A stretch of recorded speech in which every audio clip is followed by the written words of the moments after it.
Hello, नमस्कार. मी अशोक पाटील, जीजेवर्धक विद्यालय या ठिकाणी विज्ञान आणि गणित हे दोन विषय शिकवतो.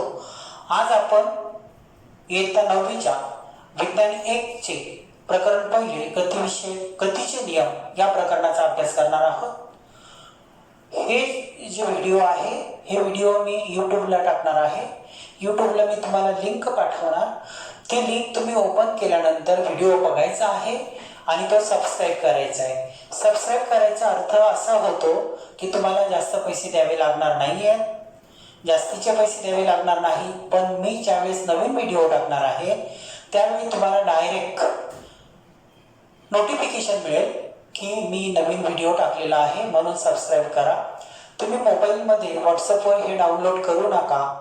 डाउनलोड केल्याने आपल्या मोबाईलची मेमरी फुल होते, त्याच्यामुळे दुसरे व्हिडिओ आपल्याला दिसत नाहीत. म्हणून सबस्क्राईब करा यूट्यूबवर आणि यूट्यूबला कधीही जाऊन व्हिडिओ बघा. आता आपण सुरू करूया. विज्ञान 1 प्रकरण 1 गतीचे नियम.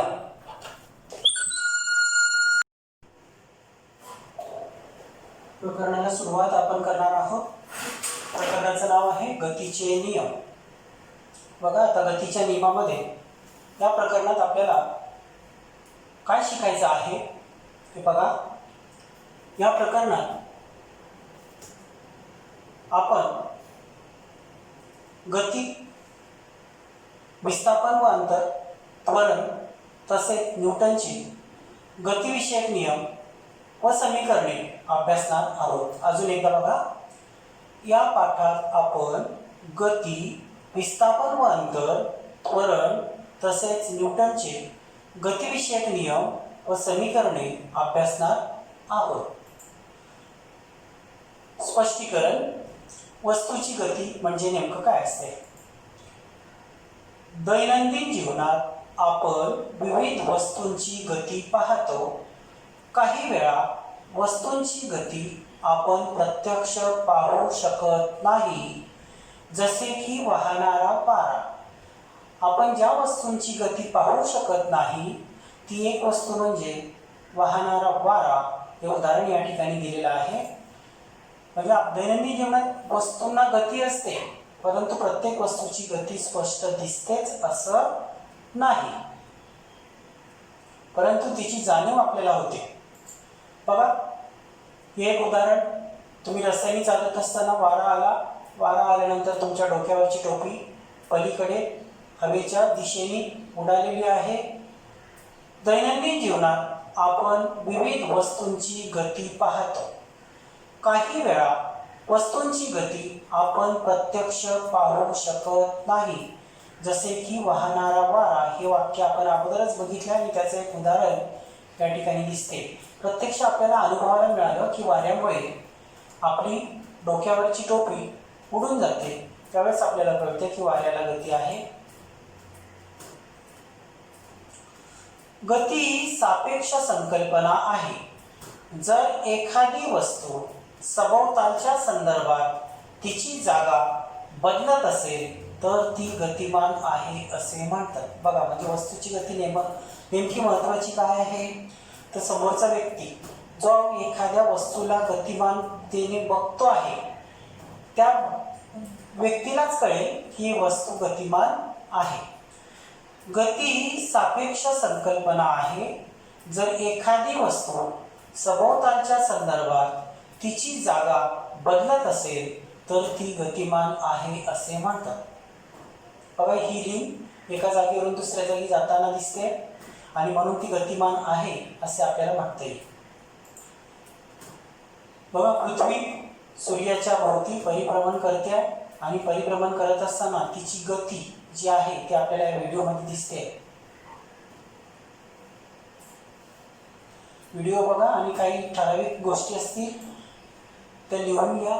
लिहून घ्यायला जर वेळ नसेल तर तुम्ही स्क्रीनशॉट काढून नंतर ते नोटबुकमध्ये नोंद करू शकता.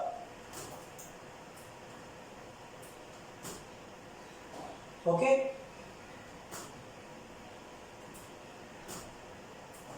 जर ती सभोवतालच्या संदर्भात जागा बदलत नसेल तर ती स्थिर आहे असे म्हणतात. म्हणजे जर ती वस्तू सभोवतालच्या संदर्भात जागा बदलत नसेल तर ती वस्तू स्थिर आहे असे म्हणतात. म्हणजे आजूबाजूच्या परिसरामुळे जर ती दिसत नसेल, जागा बदलते असं दिसत नसेल तर ती वस्तू स्थिर आहे असं सहजपणे आपल्याला सांगता येऊ शकतं. विस्थापन आणि अंतर.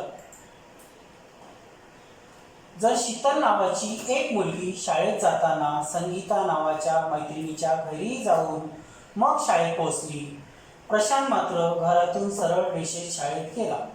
बघा, शीतल नावाची मुलगी संगीता नावाच्या मैत्रिणीच्या घरी जाते आणि प्रशांत मात्र सरळ रस्त्याने शाळेत येतो. तर याच्याविषयी आपल्याला काय सांगता येईल? बघा, विचार करा.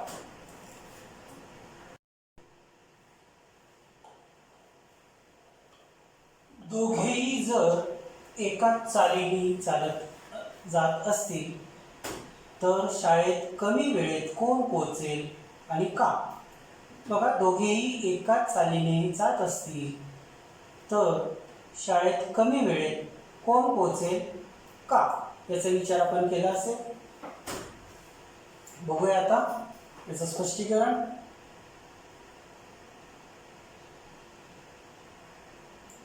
जो सरळ जातो ते कमी वेळात पोहोचेल.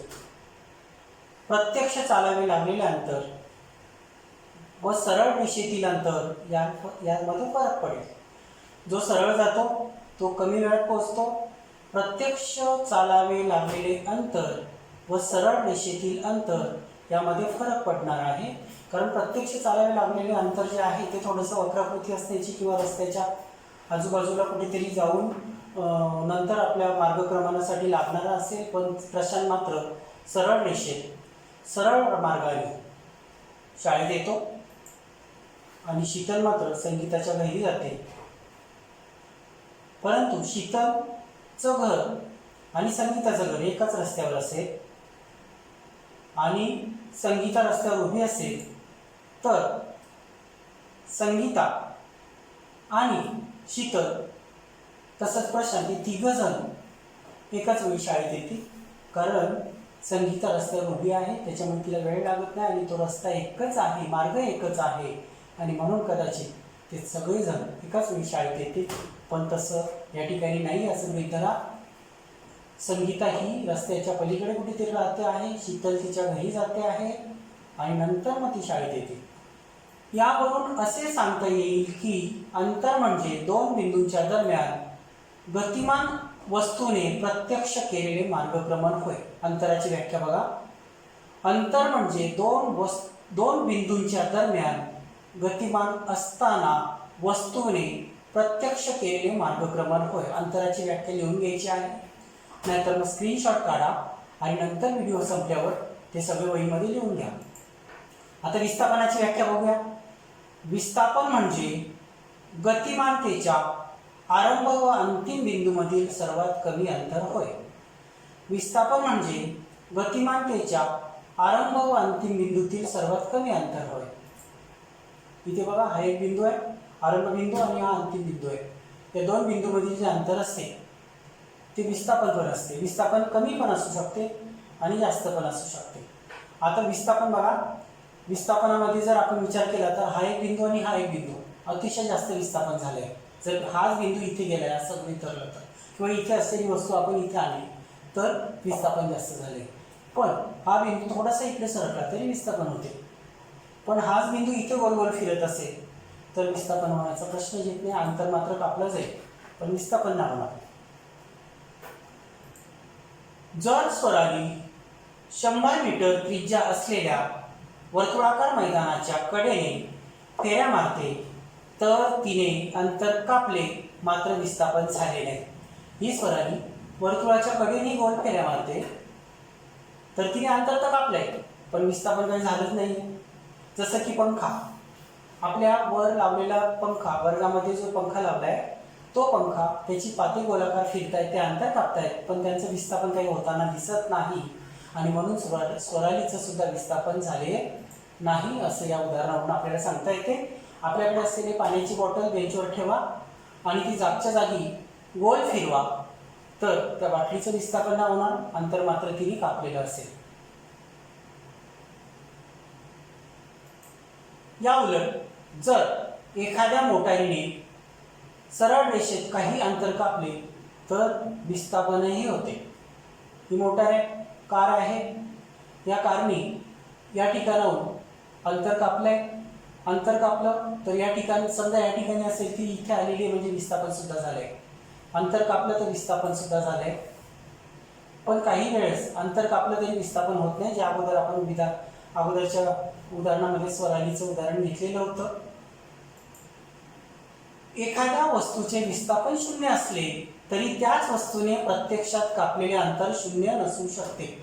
अंतर शून्य नसू शकते, अंतर जास्त असू शकते पण विस्थापन मात्र शून्य असण्याची शक्यता असते. मी अगोदर सांगितलं तुम्हाला, बाटली आपण गोल फिरवली तर तिने अंतर कापलं पण विस्थापन झालंच नाहीये.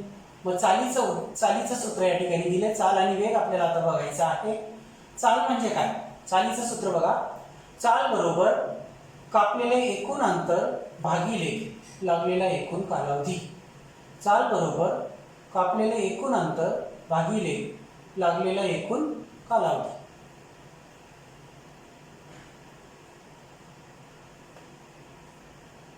सूत्र लिहून घ्या, नाहीतर मग स्क्रीनशॉट काढा.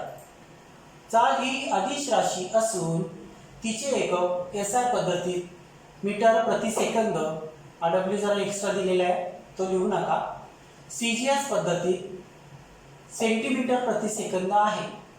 चाल ही अदिश राशी म्हणजे नेमकं काय?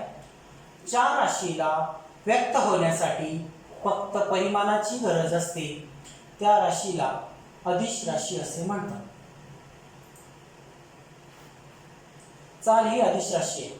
तिचे SI पद्धतीत एकक मीटर प्रति सेकंद आणि CGS पद्धतीत एकक सेंटीमीटर प्रति सेकंद आहे. आणि चाल ही अदिश राशी आहे. अदिश राशीची व्याख्या मी तुम्हाला सांगितलेली आहे. ज्या राशीला व्यक्त होण्यासाठी फक्त परिमाणाची गरज असते. परिमाण आणि परिणाम याच्यातला फरक बघा. परिणाम, एखाद्या विद्यार्थ्यांचे आपलं भांडण झालं तर परिणाम वेगळे होतात, पण एखादी वही आपण जी घेतो आहे त्या वहीमध्ये पानं किती आहेत ते मोजण्यासाठी ज्याचा वापर आपण करतो त्याला परिमाण असं म्हणतात. जी लांबी आपण मोजतो त्याला परिमाण असं म्हणतात. म्हणजे युनिट, एकक हा शब्द या ठिकाणी आपण वापरू शकतो. चाल ही राशी अंतरासंबंधी आहे.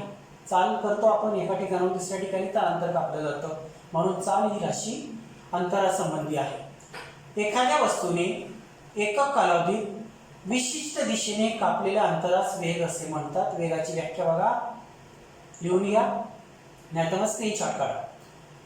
एखाद्या वस्तूने एकक कालावधीत विशिष्ट दिशेने कापलेल्या अंतरास वेग म्हणतात.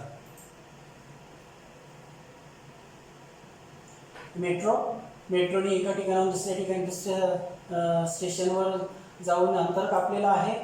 या ठिकाणी एकक कालावधी म्हणजे 1 सेकंद, 1 मिनिट, 1 तास किंवा 1 वर्ष सुद्धा असू शकतो.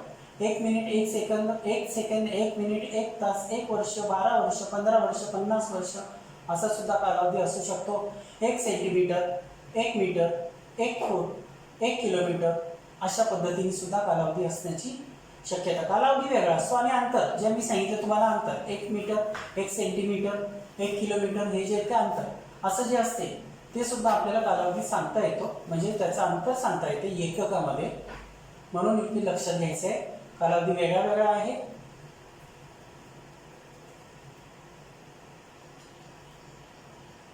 बघा कॅलेंडर दिसते आपल्या समोर. एकक कालावधीत होणाऱ्या विस्थापनाला वेग असं म्हणतात. ही व्याख्या बघा. एकक कालावधीत होणाऱ्या विस्थापनाला वेग असे म्हणतात. म्हणजे फरक स्पष्ट करा. चाल आणि वेग मध्ये जो फरक येतो तुम्ही लक्षात घ्या. एकक कालावधीत होणाऱ्या विस्थापनाला वेग असे म्हणतात. वेग आणि विस्थापन याच्यातला फरक येतो. वेग बरोबर विस्थापन भागिले वेळ. वेग बरोबर विस्थापन भागिले वेळ. वेग काय असेल ते काढायचं असेल तर आपल्याला विस्थापन किती झालं आणि वेळ किती लागला ते दोन्ही गोष्टी माहिती पाहिजेत, किंवा वेळ काढायचा असेल तर वेग आणि विस्थापन माहिती पाहिजे, म्हणजे आपण सूत्रामध्ये किंमत टाकून उदाहरण सोडवू शकतो. वेग बरोबर विस्थापन किंवा वेळ हे लक्षात द्या.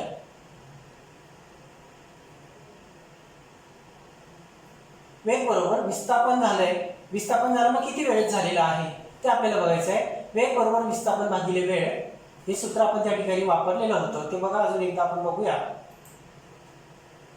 वेग बरोबर विस्थापन भागिले वेळ. वेग ही सदिश राशी असून तिचे एकक एसआय पद्धतीत मीटर प्रति सेकंद व सीजीएस पद्धतीत सेंटीमीटर प्रति सेकंद आहे. बघा अगोदरच्या याच्यात आदिश राशी होतं तरी सुद्धा युनिट जे आहे, एकक जे आहे ते काय, एकक आपल्याला सारखं दिसते बघा, दोघांचे एकक सारखे. एसआय पद्धतीत मीटर प्रति सेकंदच होतं आणि सीजीएस पद्धतीत सेंटीमीटर प्रति सेकंदच होतं. म्हणजे एकक त्यांची दोघांची कशी आहे, ती सारखीच आहे.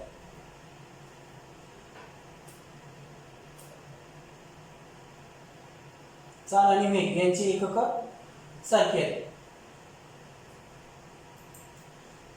चाल व वेग यांची एकके सारखीच असतात. चाल आणि वेग यांची एकक जी आहेत ती सारखीच आहेत.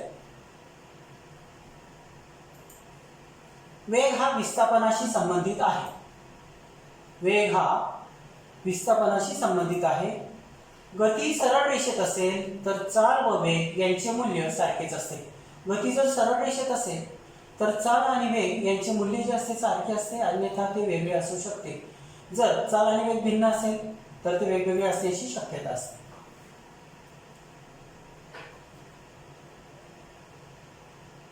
लिहून घ्यायचं आहे.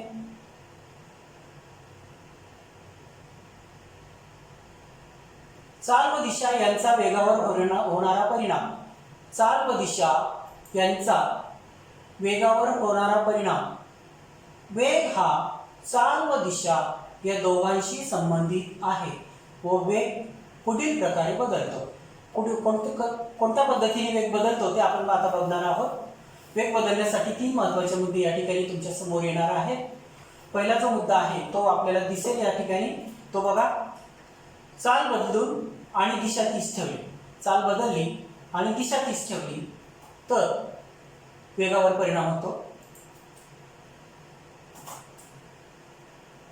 बघा इथे नीट लक्षात घ्या. त्याच्यानंतर दिशा बदलली, या दिशेने जात होती या दिशेला जायला लागले. चाल तीच ठेवली, जी चाल अगोदर होती तीच चाल ठेवली. दिशा बदलून आणि चाल तीच ठेवून वेगावर परिणाम होतो.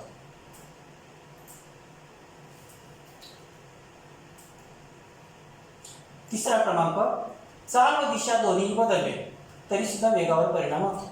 म्हणजे 3 घटक आपण बघितले, ते तिन्ही घटक आपल्याला लिहायचे आहेत.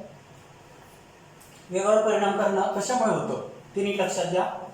ध्वनीची चाल 34.2 मीटर प्रति सेकंद तर प्रकाशाची चाल 3 × 10⁸ मीटर प्रति सेकंद इतकी आहे. आता बघा ध्वनीची चाल जी 34.2 मीटर आणि प्रकाशाची चाल 3 × 10⁸ 10⁸ म्हणजे 3/8 3/8 म्हणजे 30 कोटी या ठिकाणी येतं. तर रस्त्याने चालत असताना किंवा रात्री आपण रस्त्यावर उभे असू आणि समोरून एखादी लांबच्या रस्त्यावरून एखादी मोटरसायकलचा हेडलाईट आपल्याला दिसतो. हेडलाईट अगोदर दिसतो आणि मोटरसायकल जशी जवळ येते तसा आवाज ऐकायला येतो. असा प्रश्न परीक्षेमध्ये येतो. लाईट आपल्याला अगोदर दिसतो, ध्वनी नंतर ऐकायला येतो. त्याचं कारण काय, ध्वनीची चाल ही प्रकाशाच्या चालीपेक्षा कमी आहे आणि म्हणून ध्वनी नंतर ऐकायला येतो आणि प्रकाश अगोदर दिसतो. किंवा प्रकाशाची चाल ही ध्वनीच्या चालीपेक्षा जास्त आहे आणि म्हणून प्रकाश अगोदर दिसतो आणि ध्वनी नंतर ऐकायला येतो. असं सुद्धा उत्तर चालू शकतं. प्रश्न कशा संदर्भात विचारला तसं उत्तर तुम्ही ते बदलू शकता. ओके, बघा प्रकाश दिसतो आपल्याला अगोदर. आता इथे ध्वनी काय ऐकायला येणार नाही तुम्हाला, माझा आवाज तुम्हाला ऐकायला येतोय तो सुद्धा तुम्ही लक्षात घेऊ शकता. एक रेषीय एक समान व नैक रेषीय गती.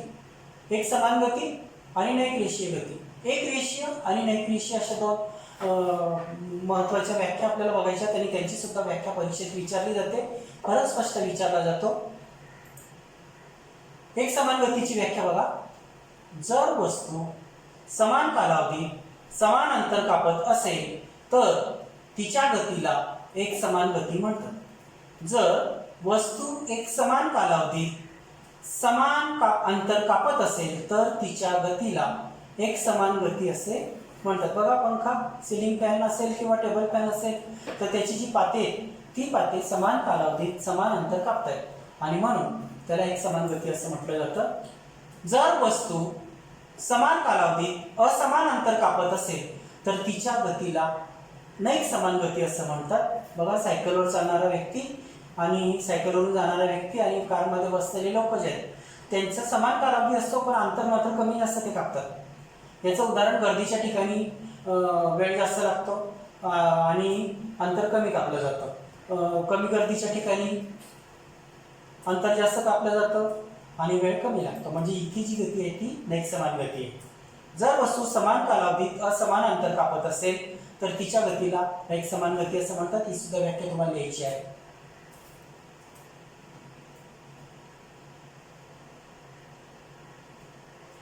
उदाहरणार्थ, गर्दीच्या रस्त्यावरून वाहनांची व सायकल चालवतानाची गती. गर्दीच्या रस्त्यावर चालणारा व्यक्ती सायकल घेऊन तर तो हळूहळू जाणार, त्याची गती कुठे कमी कुठे जास्त होईल. कार सुद्धा तसंच. याच्यावरून सहज सांगता येते आपल्याला ही नैक समान गती आहे.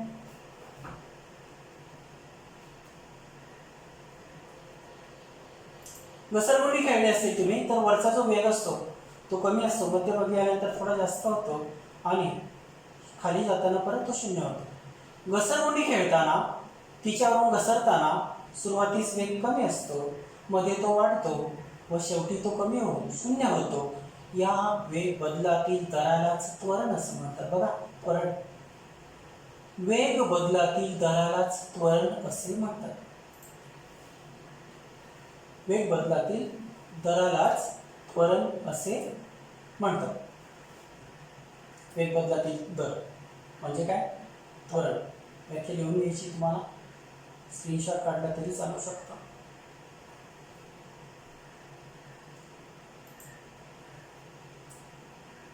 त्वरण बरोबर वेगातील बदल किंवा काळ. किंवा हा शब्द भागिले नाही हा. वेगातील बदल म्हणजे काय? वेग बदल म्हणजेच काळ. वेगातील बदल झालाय ना त्याने. त्वरण बरोबर वेगातील बदल किंवा काळ असा शब्द या ठिकाणी आपण घेऊ शकतो. जर u हा सुरुवातीचा वेग आहे, t या कालावधीनंतर बदलून अंतिम वेग v होत असेल तर सूत्र आपल्याला या ठिकाणी मिळेल. u हा सुरुवातीचा वेग, t हा कालावधी आणि v म्हणजे अंतिम वेग. u म्हणजे सुरुवातीचा वेग असतो, v म्हणजे अंतिम वेग असतो आणि t म्हणजे लागणारा कालावधी असतो. त्वरण बरोबर a बरोबर अंतिम वेग वजा सुरुवातीचा वेग. सुरुवातीचा वेग किंवा काळ, सुरुवातीचा काळ. ओके, दोन्ही तुम्ही इथे किंवा शब्द आहे हा, लक्षात घ्या. a बरोबर v वजा u किंवा t. a बरोबर v वजा u किंवा t.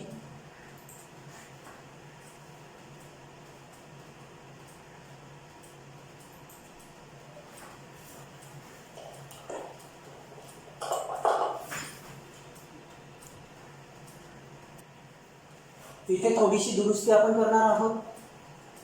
त्वरण बरोबर वेगातील बदल भागिले काळ. त्वरण बरोबर वेगातील बदल भागिले काळ. जर u हा सुरुवातीचा वेग असेल, बघा नीट लक्षात घ्या, जर u हा सुरुवातीचा वेग असेल, t या कालावधीनंतर बदलून अंतिम वेग v होत असेल तर सूत्र मिळतं आपल्याला त्वरण बरोबर a बरोबर अंतिम वेग वजा सुरुवातीचा वेग भागिले काळ. म्हणजेच a बरोबर v वजा ut. u बघा, a बरोबर v वजा u भागिले t. बघा, अगोदर मी तुम्हाला सांगितलं इथे किंवा शब्द वापरला होता, ऑब्लिक म्हणून मी किंवा घेतला होता, पण वेगातील बदल भागिले काळ हे सूत्र या ठिकाणी आपल्याला वापरायचं. आपल्याला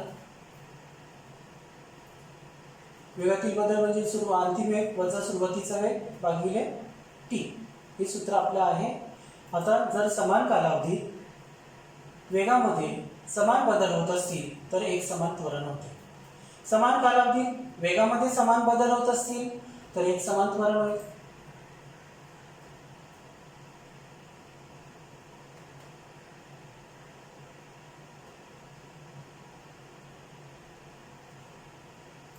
आता इथे बघा, तीच व्याख्या थोडीशी नैक समान गतीसाठी आली. तिथे समान कालावधीत समान बदल झाला होता.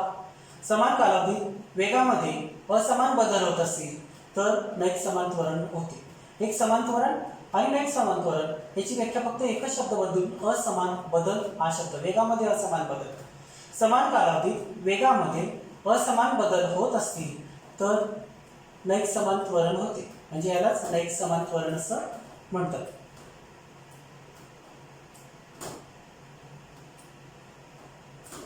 जर एखादी गतिमान वस्तू ठराविक कालावधीत दरम्यान वेग बदलत असेल तर त्या वस्तूच्या गतीला त्वरणित गती असे म्हणतात. त्वरणित गतीची व्याख्या सुद्धा परीक्षेमध्ये विचारली जाते, म्हणून ती व्याख्या सुद्धा लक्षात घ्यायची आहे. जर एखादी गतिमान वस्तू ठराविक कालावधी दरम्यान वेग बदलत असेल तर त्या वस्तूच्या गतीला त्वरणित गती असे म्हणतात.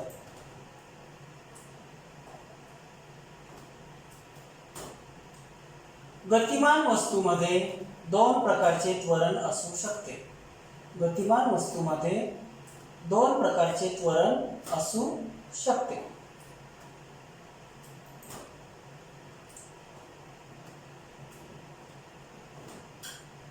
आता गतिमान वस्तू असेल तर तिचे दोन प्रकारचे त्वरण म्हणजे धन त्वरण, ऋण त्वरण, हे दोन प्रकारचे त्वरण असू शकतील. आणि जर तिच्यामध्ये गतिमान नसेलच ती तर ते शून्य त्वरण असेल. म्हणून एखाद्या वस्तूचे त्वरण धन किंवा ऋण असू शकते. बघा हे दोन प्रकारचे त्वरण आहे जर गतिमान असेल तर. म्हणून एखाद्या वस्तूचे त्वरण धन किंवा ऋण असू शकते.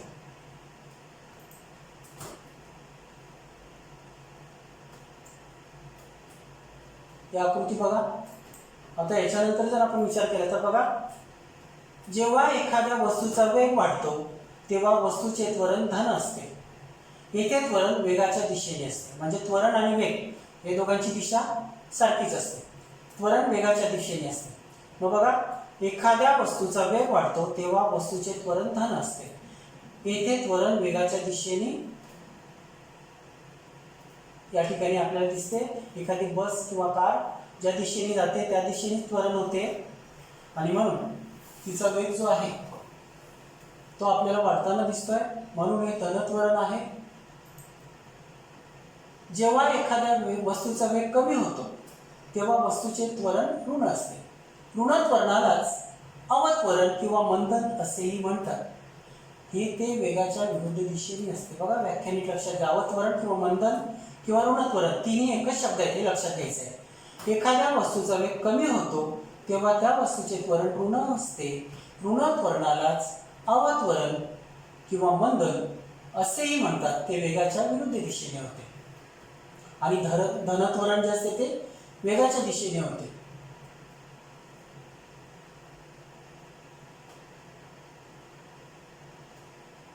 बघा इथे व्हिडिओमध्ये आपल्याला दिसते कार इकडे चालते आणि बिल्डिंग इकडनं जात आहे. वेग स्थिर असल्यास त्वरण शून्य असते. मग शून्य त्वरणाची व्याख्या बघा. ज्यावेळेस वेग स्थिर असतो म्हणजे एखादी वस्तू स्थिर असते त्यावेळेस तिचं जे त्वरण असेल ते कसं असेल, शून्य असेल. म्हणजे प्रत्येक वस्तूचं सुरुवातीचं त्वरण शून्य असते.